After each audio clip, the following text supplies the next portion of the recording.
जय श्री कृष्णा।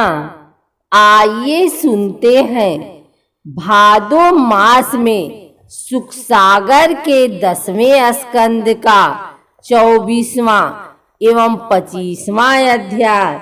श्री सुखदेव जी कहते हैं कि जिस समय भगवान श्री कृष्ण ब्रज में प्रवेश कर रहे थे और वहां आनंद उत्सव की धूम मची हुई थी, उसी समय अरिष्ठासुर नाम का एक दैत्य बैल का रूप धारण करके आया।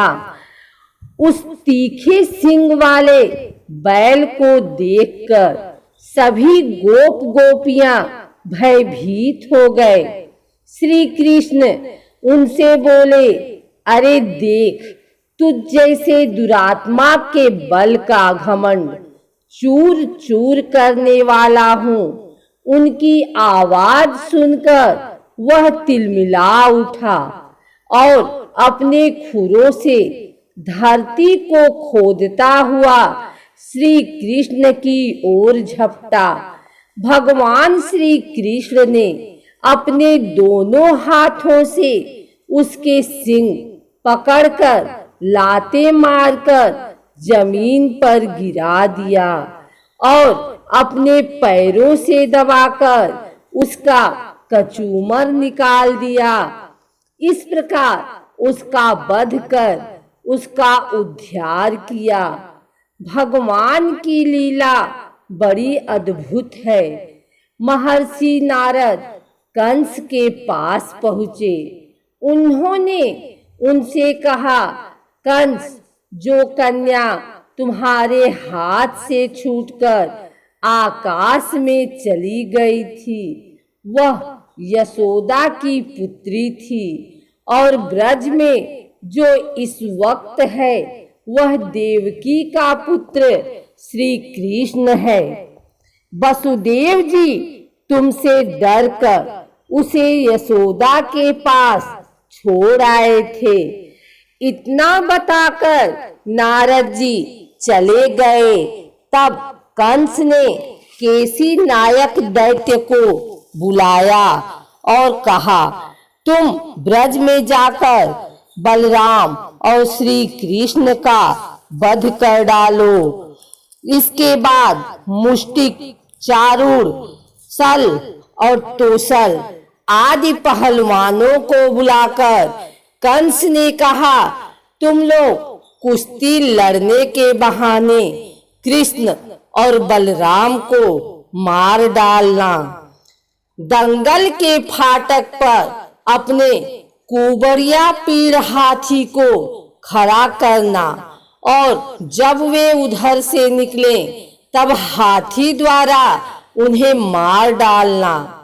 अब कंस ने यदुवंशी अक्रूर जी को बुलवाया और उनसे कहा, भोजवंशी और वृषणीवंशी यादवों के पास जाकर वसुदेव के दोनों पुत्रों कृष्ण बलराम को अपने रथ पर बैठाकर यहाँ ले आओ तथा नंद और गोपों को भी लेते आना। उनसे केवल इतना ही कहना कि वे लोग धनुष यज्ञ के दर्शन और यदुवंशियों की राजधानी मथुरा की शोभा देखने के लिए यहाँ पधारें। 25वां अध्याय प्रारंभ। श्री सुखदेव जी कहते हैं, परीक्षित, कंस ने केसी दैत्य को भेजा था। वह भारी घोड़े के रूप में आया। उसकी हिनहिनाहट से सब डर से कांपने लगे। केसी दैत्य सिंह के समान गरजता हुआ श्री कृष्ण के पास आकर उन्हें ललकारने लगा और उनकी तरफ दुलत्ती झाड़ने लगा। भगवान श्री कृष्ण ने अपने को बचाकर उसकी पिछली दोनों टांगे पकड़कर आकाश की ओर घुमाकर 400 हाथ दूर फेंक दिया। वह तिलमिला गया और फिर अपना मुंह फाड़कर उन पर झपटा। भगवान ने अपना बायां हाथ उसके मुंह में घुसेड़ दिया। भगवान का हाथ उसके मुंह में बढ़ने लगा। इससे उसका दम घुट गया और जमीन पर गिरकर मर गया। इस प्रकार केसी को मारकर उसका उद्धार किया। ब्रजवासी और ग्वाल बाल अपने अपने कार्यों में व्यस्त हो गए। एक बार ग्वाल बाल गायों को पहाड़ की चोटी पर चरा रहे थे तथा आंख मिचौली का खेल खेल रहे थे। उसी समय ग्वाले का वेश धरकर व्योमासुर वहां पहुंच गया। वह आचार्य मयासुर का पुत्र था। वह बहुत ही मायावी था।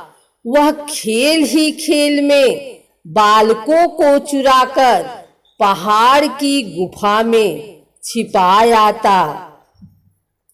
भगवान श्री कृष्ण ने देखा कि ग्वाल बाल संख्या में कम होते जा रहे हैं।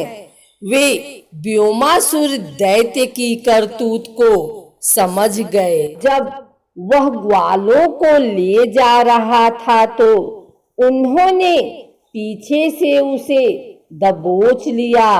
व्योमासुर दैत्य बहुत ही बलशाली था।